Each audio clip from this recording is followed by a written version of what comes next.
Now, there's something I've been meaning to ask you. You speak about the drivers, things that, you know, help reduce the numbers of malaria, long-lasting insecticide-treated nets, preventive use of effective medicines, yes. Preventing pregnancy, malaria and pregnancy. Yeah. Some people say indoor residual spraying. Yeah. But I've heard you say something else. You said something about building. What's that about? Yeah. So you can see, I didn't say that malaria is actually a big masquerade. It's a masquerading everyone, and the environment is important. You can see a number of people really do not use the nets because they complain that it's hot. It's hot when they use it. And then you have this configuration in the environment. How do we make the environment better? And of course, difficult for the mosquitoes to breed. And that's one important point, that the mosquitoes breed in clean water. And of course, where you allow those waters to gather within the household will, of course, form a breeding place for them. But in terms of housing, there's a connection there. Housing design will be helpful if you have all your cross ventilation, far bigger windows open, and you have air coming in. You can sleep comfortably in your nets.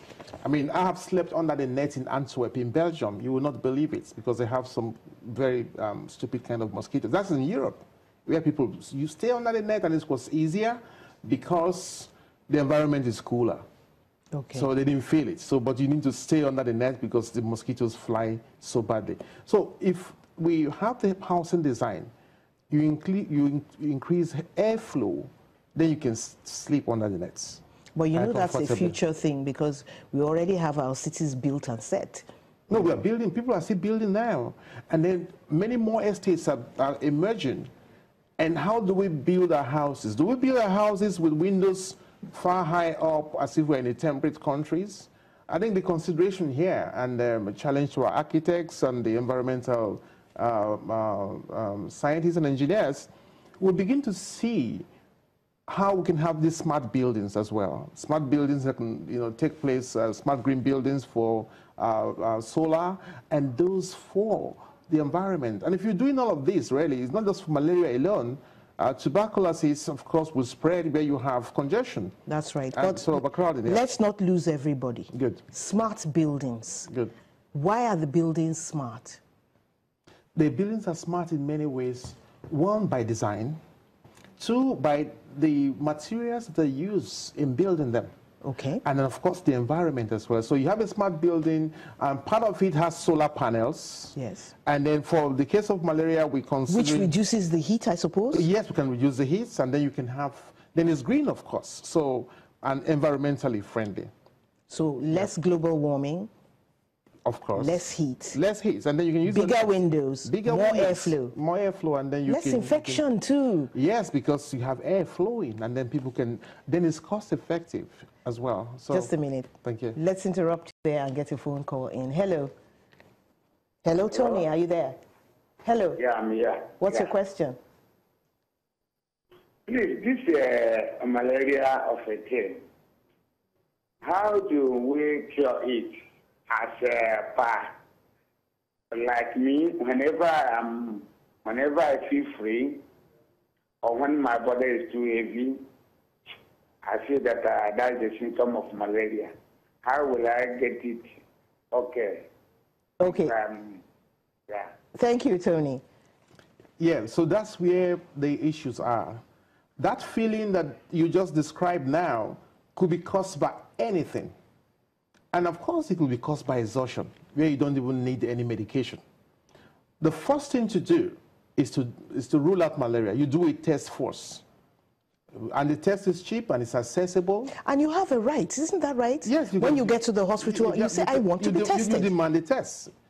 Because the time is gone, really, where they look at you and say, and you begin to prescribe. The time is gone. You got to do a test to guide that, because that presentation could be anything amongst the huge load of conditions that could lead to that. And what he just said, surprisingly, is what quite a number of people, a huge number, majority of people feel, and they call malaria. If you did that, that's why malaria is a disease of poverty. It will continue to impoverish your pockets. Yes. Because one, you've taken the wrong step. You felt, oh, I had this feeling like this 5 years ago, or maybe 20 years ago. It will be true when you had that, and it was malaria, but not so anymore. Do you think it's cheaper overall to just go for a test before you're treated? Of course. Or just to take the meds? It's cost effective because, number one, you know what you are treating. It's better for you that you have ruled out malaria, that you don't have urethritis, for instance. Because if you have infection, you have fever. Then if you took malaria, and that's what we've seen a lot of people, they go on several anti-malarias and it's the same and thing. they keep getting sick, or they don't even get well. And that means that Let's get this call in. Hello. Hello. Hi. How you doing? What's your question? My question is, I really wanted to know about prophylaxis. The Prof talked about prophylaxis as being an issue that interferes with, develops resistance. And he also talked about tests that are effective and if or not they could be done at home.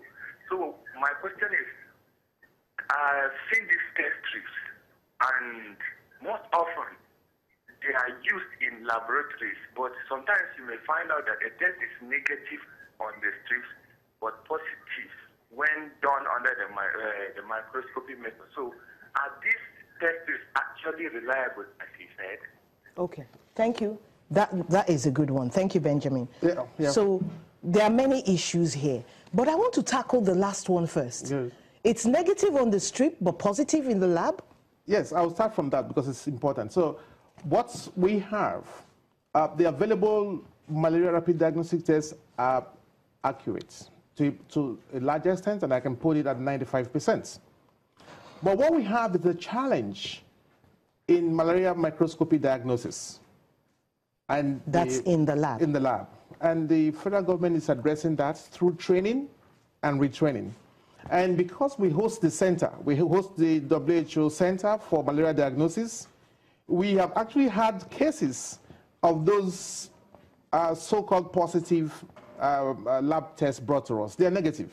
Okay. So we should put our money on the test strip. Put your money on the test strip and you can get ruled in or ruled out as quickly as possible. There are very few instances where the malaria diagnostic test kits might not be able to detect it, but they are very few. Very few. Okay. So, and we should be happy and home. And not only for malaria, most tests are coming as point-of-care tests, and they are good.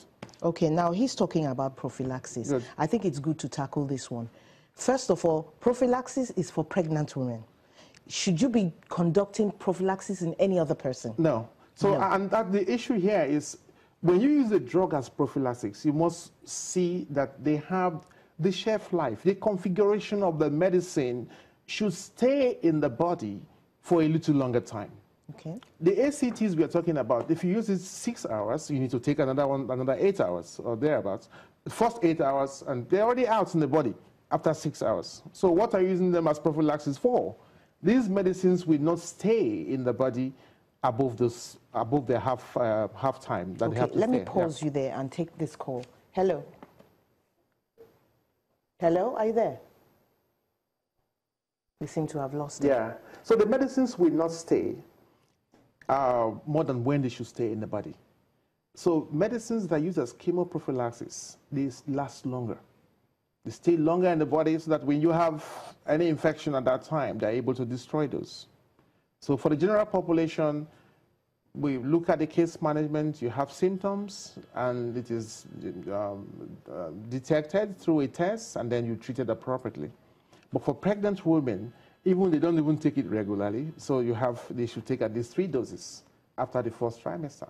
Okay. And that's enough to protect them. And we have shown that taking the malaria chemoprophylaxis amongst pregnant women in Nigeria works and prevents them from having any malaria-related issues.